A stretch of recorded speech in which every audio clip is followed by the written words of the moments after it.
This is the Mrs. Wolfie from our Half Acre Homestead, and today I made wild apple jelly.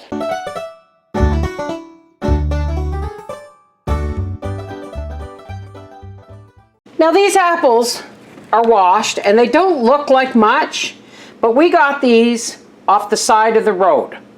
And it wasn't on anybody's particular property, it's just one of those trees. And they don't look great, but they're perfect for making jelly. So let's get started. I don't know, just under a half a stock pot of water here, and it's cold, and we're gonna just start slicing these apples into it. These apples remind me of the very first time I made crabapple jelly. My Uncle Joe came to visit. I was living at home with my dad when Arthur was first born.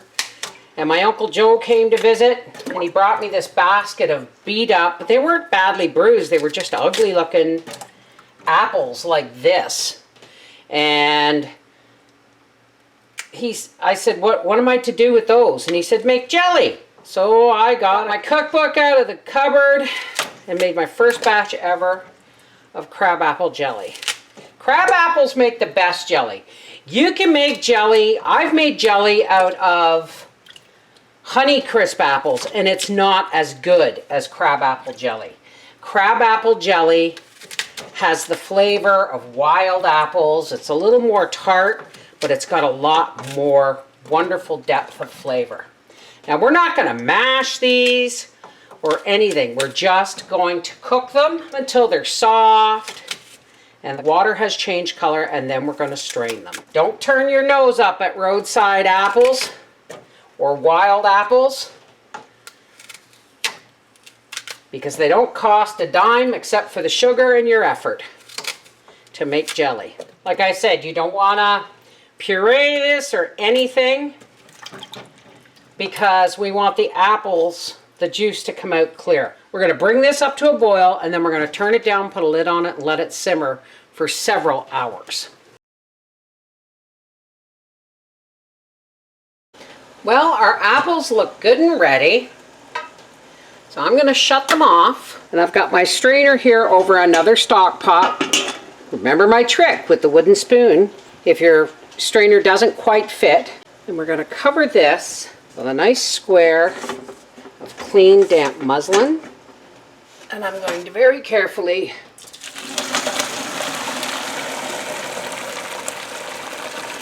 pour the juice and apples in there. Now you don't squeeze the bag.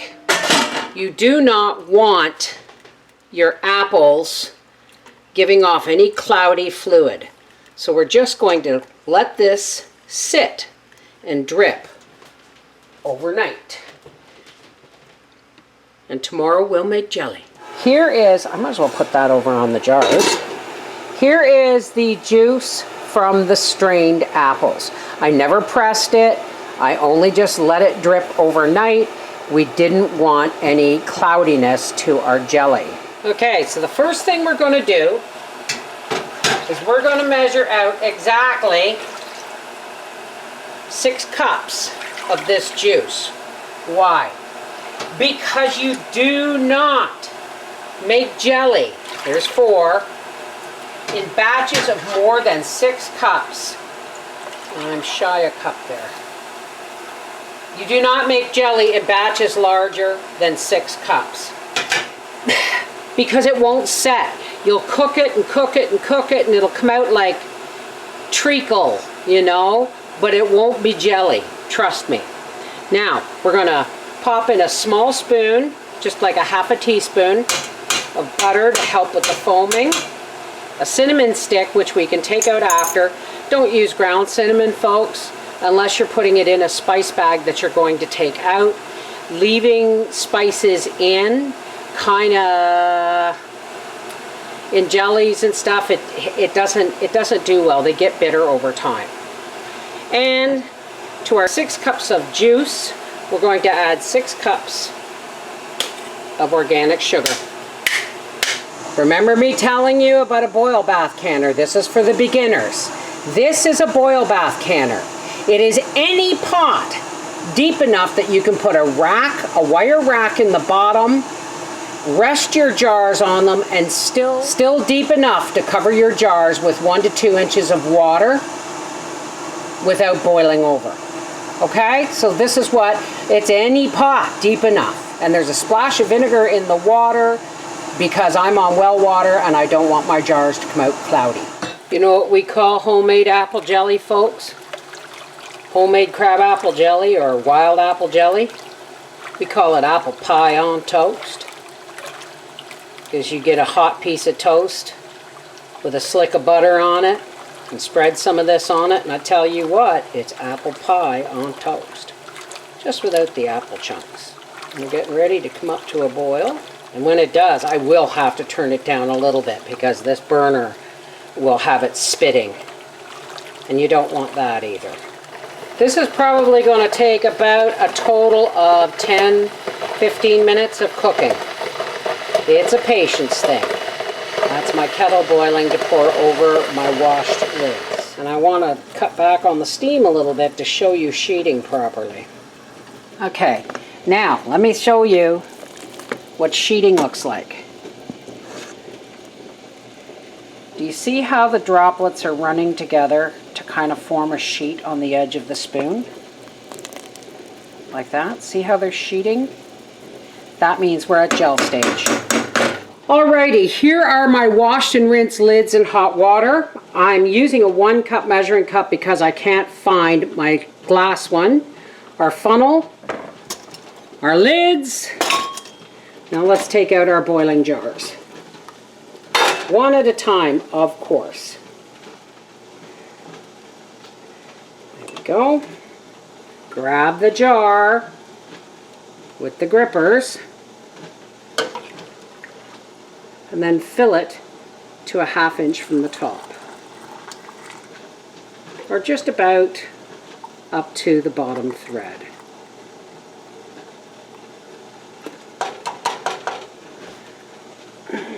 We have a standby jar here to hold the funnel and the cup. Always, always, always wipe your rims with a clean damp paper towel. Clean washed lid. And into the boil bath canner this goes. I just want to show you just how beautiful clear that is. Okay, that goes back into the canner. And we rinse and repeat. On top of my jelly jars are some little tiny jars with these clamp lids, which are been washed, rinsed, and soaked in boiling water.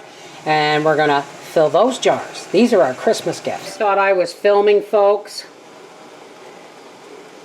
It's a good thing I still have 1 jar to do. These are my teeny tiny little canning jars, and they are canning jars that I got from the dollar store. And there's nothing I like more. We don't know where we're going to be this Christmas, so it would be nice if we're down in Peterborough checking on whether or not we have a grandbaby born yet, that we can disperse some tins of tea bags and homemade cookies and little jars of jam. And into the canner that goes.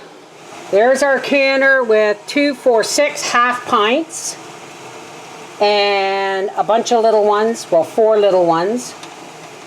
And now I'm going to put the lid on that, let them boil for about 10 minutes. Why? Because it's safe. All right? Boiling hot jelly going into boiling hot jars and hot lids will most likely seal on their own, but always, always, always give it 15 minutes in a boil bath canner just to be safe. And there is my wild apple jelly. This is the Mrs. Wolfie from our half-acre homestead saying just because they're beat up and spotted and you found them on the side of the road doesn't mean you can't make good apple jelly from wild apples. Take care, God bless. Remember, folks, if you're a home canner and you're not trying 4 jars canning lids, you are missing out. These are heavier than any other disposable lid on the market. They are a U.S. company, and if you order over $100, your shipping is free. Check in the description box below this video for a link to 4 Jars canning lids and use the coupon code HALFACRE, all one word in capital letters, for 10% off. Check them out on Facebook, Instagram, YouTube, and TikTok for ideas and recipes. 4 Jars canning lids, you can't go wrong.